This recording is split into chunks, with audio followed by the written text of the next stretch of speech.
if Doctor Strange is one of the ones to die, I'm gonna be pissed.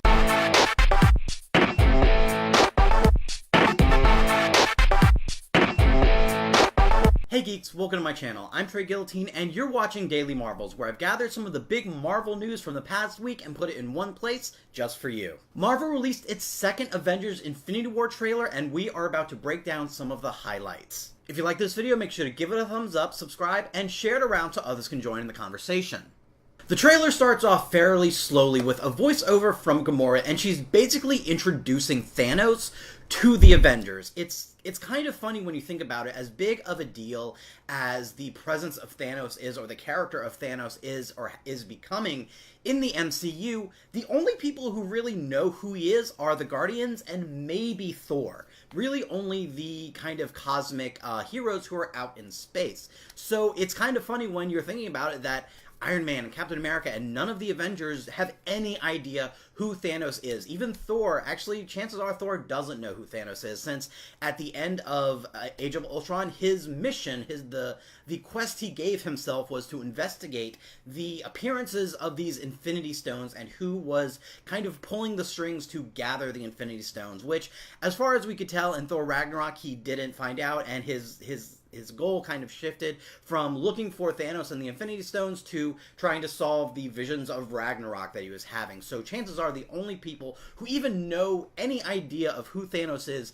the Guardians of the Galaxy, and Gamora, more than anyone, can explain who he is just from her own experience as one of the daughters of Thanos. I don't know if she's explaining it to Iron Man or she's explaining it to Thor, but the way they cut the trailer is that she's explaining it how the only goal he's ever had, as long as she's known him, was to destroy half the life of the universe, and if he has the Infinity Stones, he can do it with a snap of his fingers, and then snap. And then it cuts to Iron Man. He's like, tell me his name again. So from the trailer, it looks like she's explaining who this is to Iron Man, but that could also just be a kind of cut edit they did with the trailer, and she's explaining it to someone else, maybe like Thor. Now, Thanos also kind of touches on this goal of destroying half the life in the universe at some point in the trailer when he talks about bringing balance, or balanced as it should be. So it looks like in his warped mind, by taking out half of the universe, he's bringing balance to the galaxy. It's not 100% clear what exactly his motives are or why he's trying to do this, but it looks like it has something to do with balancing things out. The first time we also see Thanos in this trailer, he's wearing new armor. He's not in like the golden blue jumpsuit that we usually see him in. He's not in the very bare bones kind of outfit we've seen him in the past Infinity Wars trailer. He's in this like very sharp, very shining armor, and we see him like taking his helmet off. It looks like new armor, but I'm also thinking that this is actually old armor and that we're actually seeing this in some kind of flashback.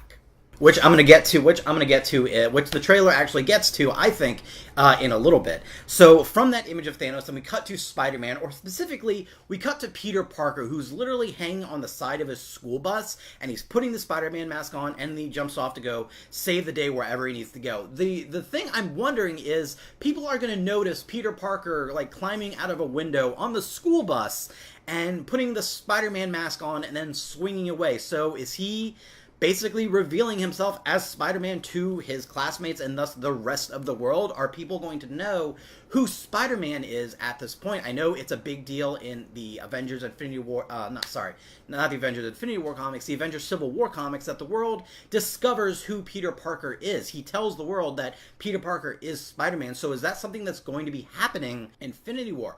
Already, the only people that know Peter Parker's secret identity as Spider-Man is the Vulture, who's in jail and basically protecting Peter's secret for the sake of his daughter, who is a friend of Peter Parker's.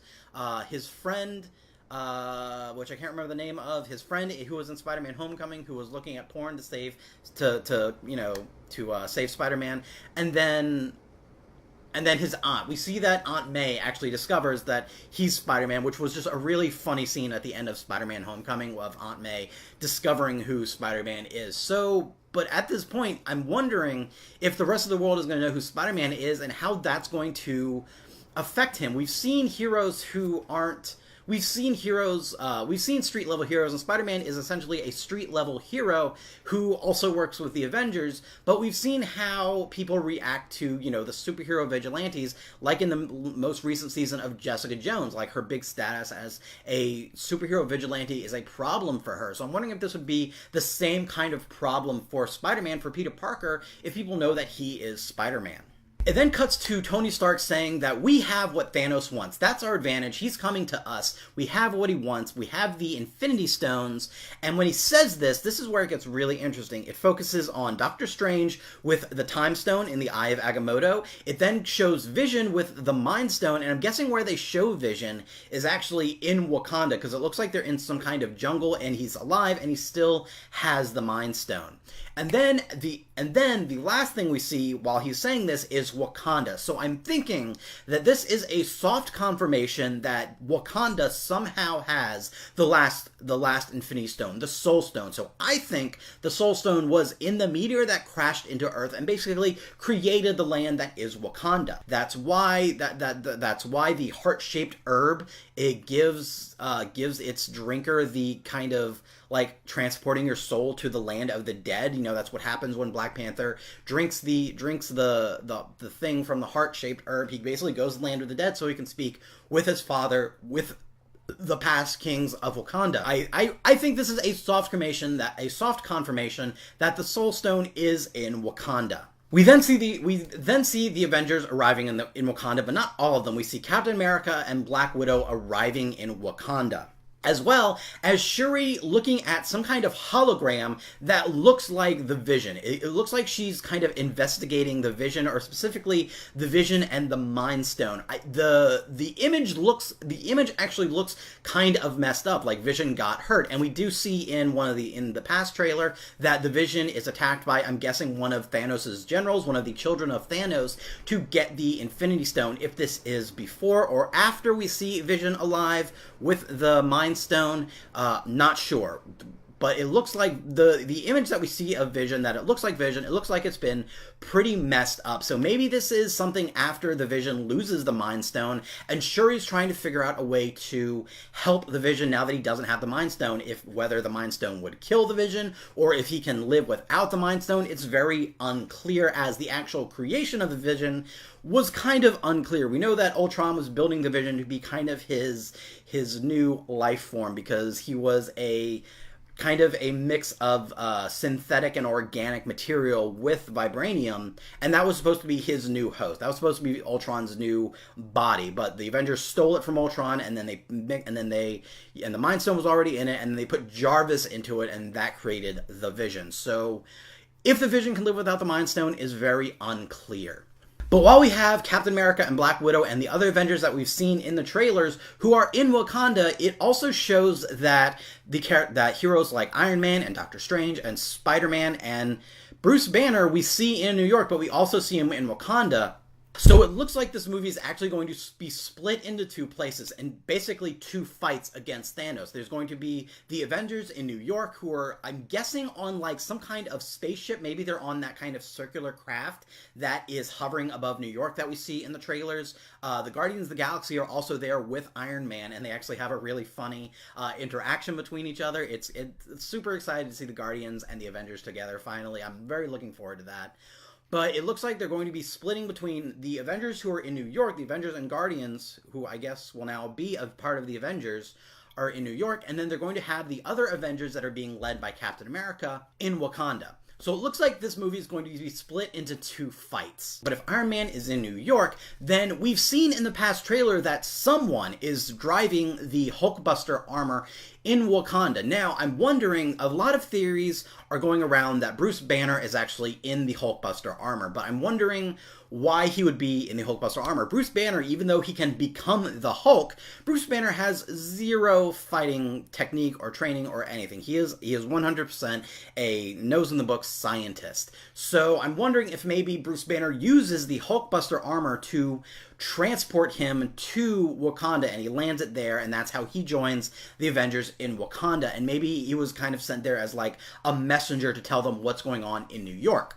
But my other theory is that I don't know why they wouldn't use the Hulkbuster armor in battle, but we only see that one shot of the Hulkbuster armor, like, landing in the fields in Wakanda. So I'm wondering why we haven't seen it. Otherwise, maybe it gets wrecked early on. Maybe they just don't use it, which I can't imagine why they wouldn't use the Hulkbuster armor. And if they have the Hulkbuster armor, I really think Rhodes should be piloting the Hulkbuster armor, as he has the actual training and experience in an Iron Man suit. So it would be a fairly easy, like, transition from the War Machine armor into the Hulkbuster armor. But who is driving it, why the Hulkbuster armor is there, why we haven't seen more of it, is all very up in the air. We really don't know. But I love the Hulkbuster armor. I love the idea of the Hulkbuster armor. The fight between Hulk and the Hulkbuster armor in Age of Ultron is still one of my top favorite parts of the MCU. So this is where we go back to the idea of flashbacks, because we don't see a clear shot of her, but we see, like, this little tiny toddler green hand grabbing onto Thanos' gigantic finger, and they're walking, like, down a pathway of Thanos' like, soldiers who are lining this pathway going to somewhere. And I'm guessing this is, like, a flashback of a young Gamora when Thanos invaded her homeworld and basically took her as a daughter of Thanos, and this is that scene. So I'm guessing we're probably going to see not only Thanos' origin, like it's been confirmed, but we're also going to be seeing the origin of Gamora as a daughter of Thanos, and I'm wondering if we'll also see kind of the origin of Gamora and Nebula, of how they meet, of how they interact when they were young, and what exactly it is that brings them so far apart.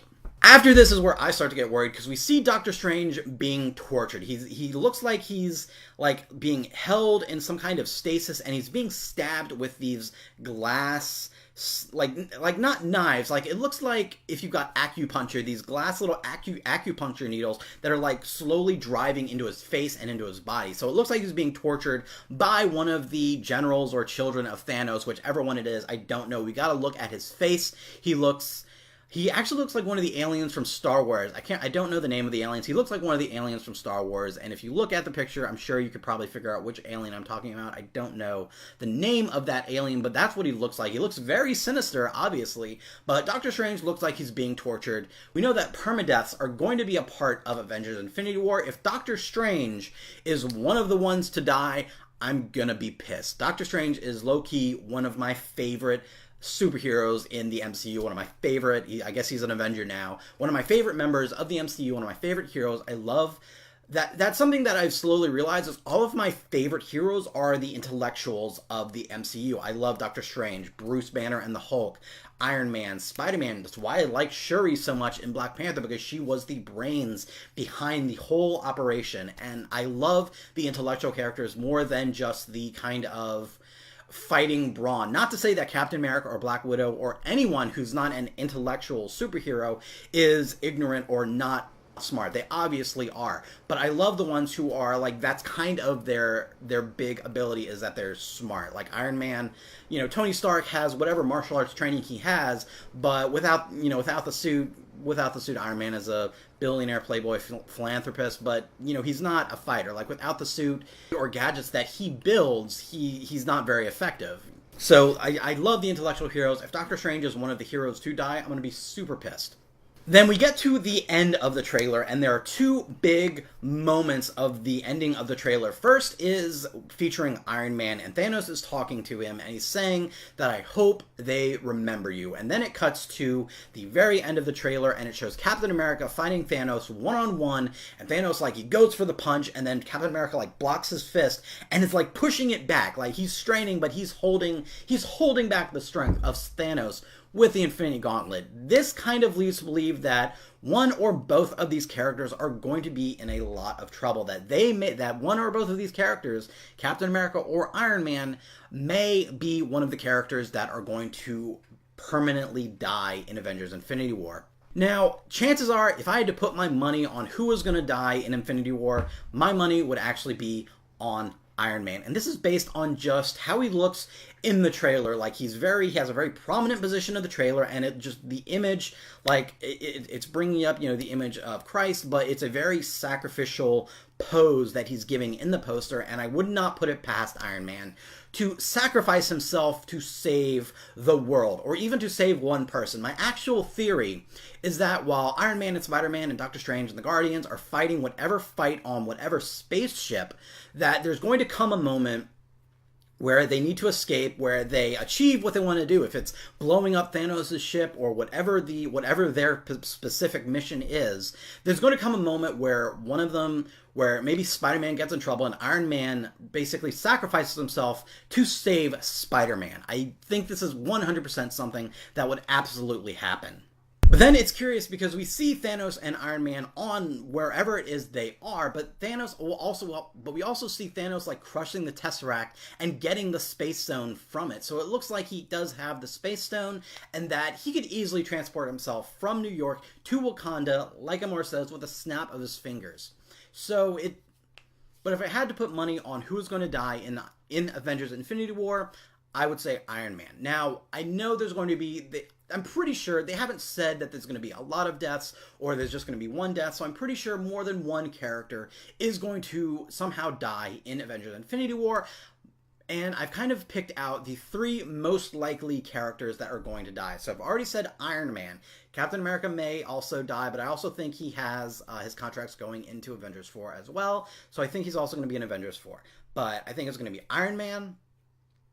The next character I think is going to die is going to be the Vision, just because there has to be a time when Thanos does gather all of the Infinity Stones, including the Mind Stone, which, as far as we know, is the thing that's keeping Vision alive, maybe. So if he takes the Mind Stone, I think that would kill the Vision, and they may not be able to bring him back. The third character I think that is going to die, everyone's saying, like, who's going to die? Is it going to be Thor? Is it going to be Iron Man? Is it going to be Captain America? Who's it going to be?